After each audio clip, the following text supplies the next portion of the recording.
Fala pessoal, bem-vindos ao nosso canal para mais um bate-papo e a gente volta a falar do país, volta a falar do Brasil, que vive o seu pior momento econômico da história, já passando inclusive o desgoverno de Dilma, que também aí do PT, da esquerda, né, infelizmente teve aquele período sombrio aqui no Brasil, que levou ela, inclusive por conta disso e a sua irresponsabilidade fiscal, ao impeachment. Fato é que a gente chega agora e com esse tema, com esse assunto. Tá chegando, seja bem-vindo, eu sou o Vando Soares, jornalista, deixa aqui seu like, se inscreva nesse canal básico, canal simples.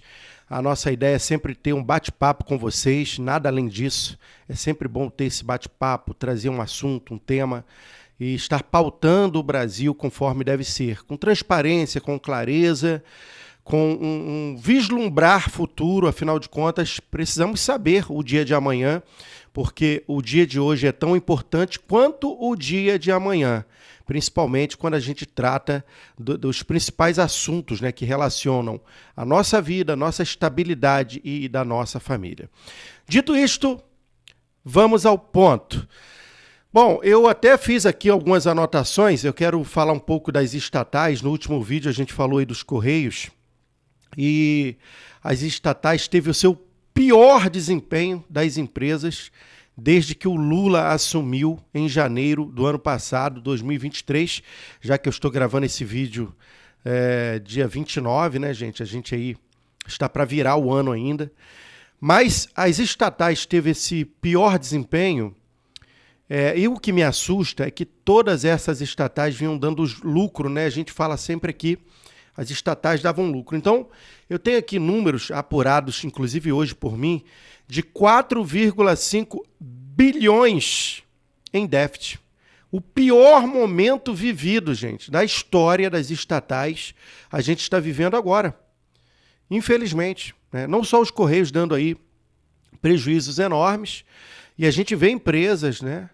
A Itaipu, enfim, patrocinando Janjapalusa, enfim, o nosso dinheiro sendo jogado fora, porque essas empresas estatais, elas representam patrimônio brasileiro, né? São empresas que, infelizmente, né, ao meu ponto de vista, deveriam estar no mercado privado, né, mas tem a participação dos governos. E como nós tivemos, ao longo de muitos e muitos anos, a participação dos governos de esquerda, Lula muito mais presente nos últimos 30 anos, isto claramente mostra, né, o porquê as nossas empresas estão, principalmente nos momentos que os governos de esquerdas estão comandando, estão ali presidindo o país, levam elas, todas elas, a dar, infelizmente, prejuízos. E a gente acompanhou que os números de 2019 a 2022, na gestão de Bolsonaro, foi o melhor momento das empresas privadas, que saíram de patamares baixíssimos, atingindo pontos de 14,5 bi de superávit, né? Então, quer dizer, o melhor momento foi num governo de direita. E aí a gente vê o Lula assumindo em janeiro e as estatais gerando prejuízos enormes. E agora, constatando em 2 anos, 4,5 bilhões, o pior momento vivido das estatais. Gente, estamos com 2 anos de governo Lula. O que será das estatais daqui a mais 2 anos, que é o que resta para esse presidente aí, se não houver o seu impeachment? Porque já tem que ser pautado o impeachment de Lula. Lula não pode continuar governando o Brasil. Ele está destruindo o país com as próprias mãos. Você quer ver uma coisa? As contas públicas já passaram de 300 bilhões. Gente, as nossas contas públicas, a gente tem que lembrar que tem os juros, tá? Que serão acrescidos meses após meses, anos após anos, e vai chegar um ponto que vai se tornar impagável, está muito próximo disso. Então, quando você olha para as contas públicas passando de 300 bilhões, isto mostra claramente os gastos do governo federal sendo ampliados, elevados ao cubo por diversas vezes por este governo que está aí. E demonstra claramente a falta de responsabilidade fiscal, né? O que a gente chama de responsabilidade fiscal. Então, com uma dívida bruta total aí em 9 trilhões, e aí, cara, é insano, né? Porque vamos lá, vamos aqui refletir comigo.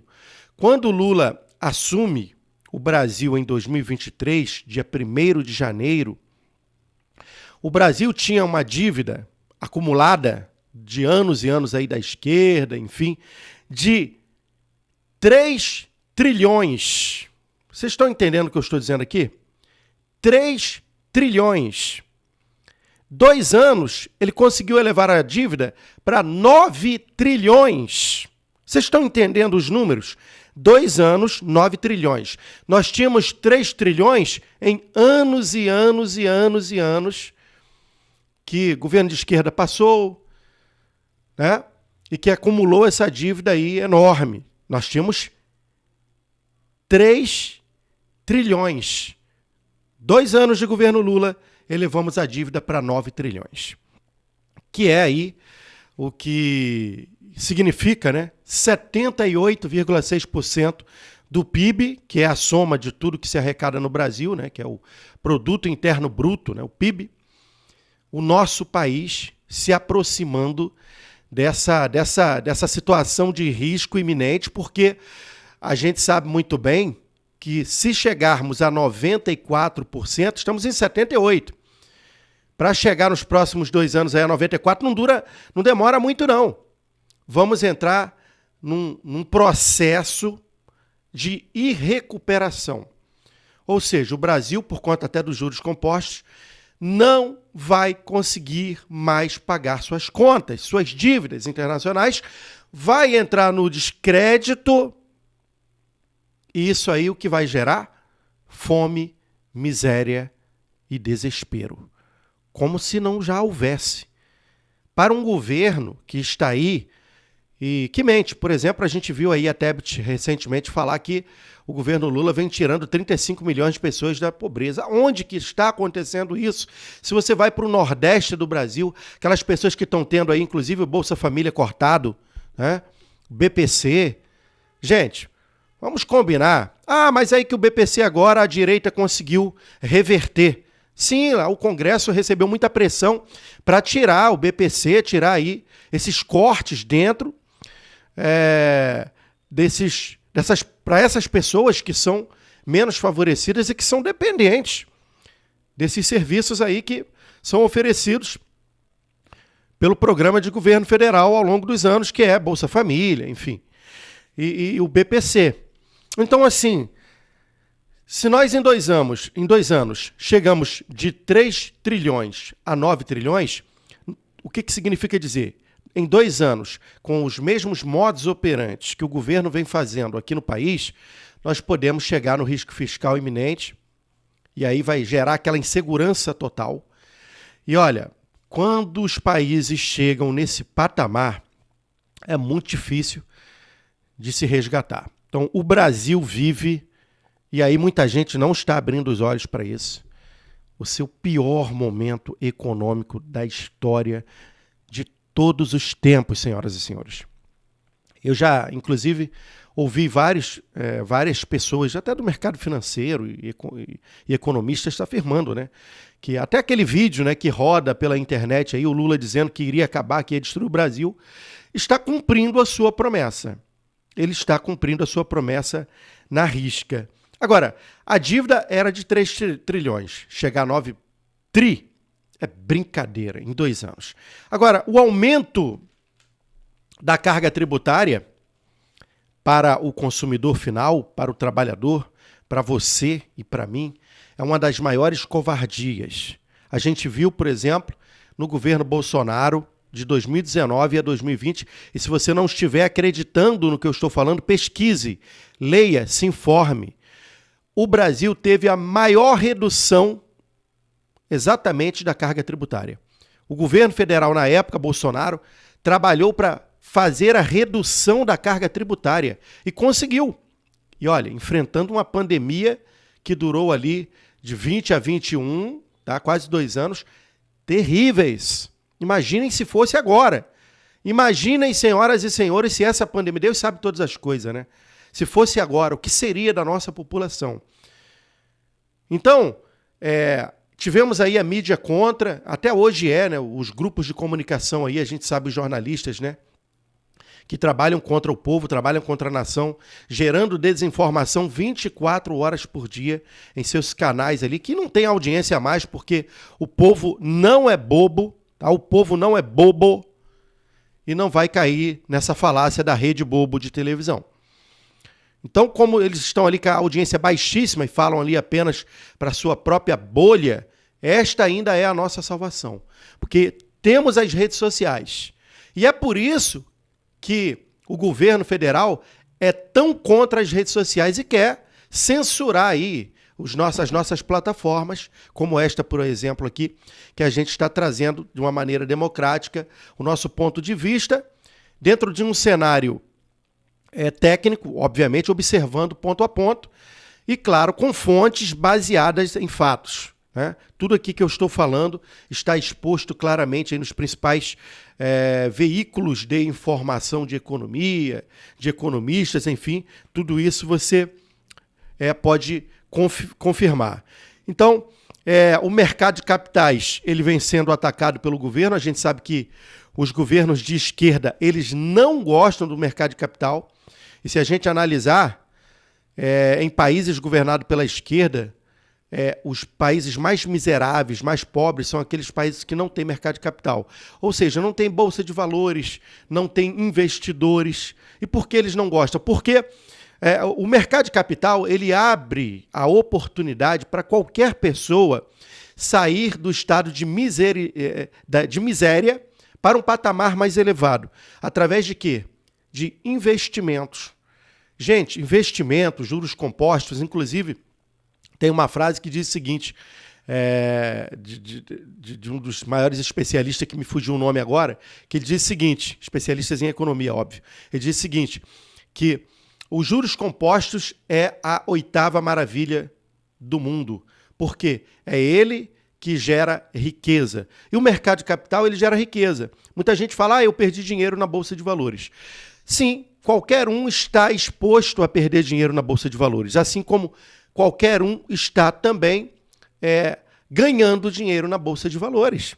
E os investimentos estão ali para que as pessoas estudem eles, conheçam cada um deles, seja ele fundo imobiliário, seja ele um ETF, uma BDR, seja ela ali, uma ação de qualquer uma empresa, mas obviamente o investidor ele tem que estudar as suas ações, os seus fundos, os seus ETFs, os BDRs, etc., para poder fazer o seu investimento. Obviamente, diversificando a carteira, buscando acompanhar ali ponto a ponto de cada uma, o histórico de cada empresa, a sua rentabilidade, a sua contabilidade futura, o seu caixa. Tudo isso é levado em consideração por o investidor e, obviamente, todos aqueles que têm esse potencial de vislumbrar e investir, 90% deles têm sucesso, a minoria tem insucesso porque não estudam os seus ativos, não buscam se informar, mas a Bolsa de Valores ela é historicamente vitoriosa,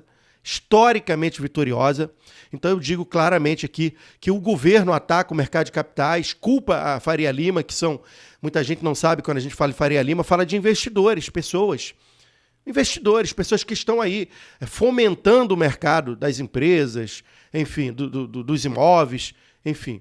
Né? Então, assim, Faria Lima não tem culpa de nada. Não adianta o governo federal, o Lula, culpar o mercado financeiro pelos seus próprios erros. A gente não tem uma política econômica correta. Ai, que saudade de Paulo Guedes, né? Que foi um exemplo. Inclusive teve um desrespeito muito grande, né? Estão tentando tirar o nome dele aí da história do país, estão reescrevendo a história, como ele nunca tivesse sido ministro da economia desse país, e foi no governo Bolsonaro, e diga-se de passagem, com muito sucesso. Então, lamentamos profundamente que estamos vivendo esse momento caótico, triste, que gera uma preocupação muito grande. Confesso para os senhores, nesse nosso bate-papo, que eu estou muito preocupado com o Brasil, porque quando a gente pega a calculadora e olha o mercado, observa as pessoas, observa os supermercados, inclusive esse Natal, eu tive fazendo minhas compras uma determinada rede de supermercado enorme aqui do Rio de Janeiro, e cheguei lá e fiquei surpreso, porque estava vazio, exatamente no último final de semana do Natal. Estava vazio. Vazio em comparação a anos anteriores, né? Que geralmente você ficava numa fila de carrinhos, né, ali, 1 hora, às vezes 2 horas, para tentar sair daquele supermercado. E esse ano não, eu fui direto a um caixa e não tinha ninguém na minha frente. Para vocês terem ideia. Então, assim, é um momento crítico, principalmente para aqueles mais pobres, para aquelas pessoas que têm uma renda única, um salário mínimo, e que não tem a quem recorrer. Então, assim, se a missão da esquerda era destruir o Brasil, eles estão num processo aceleradíssimo de destruição. Eu não estou aqui plantando desilusão na cabeça de ninguém. Eu estou apenas demonstrando a minha franqueza e a minha sensibilidade com o que está acontecendo com esse país de uma maneira muito preocupante. Fica dado o recado aqui, gente. Obrigado novamente por assistir esse vídeo, deixar o like, se inscrever no canal. A gente volta no próximo vídeo. Vando Soares, do Rio de Janeiro.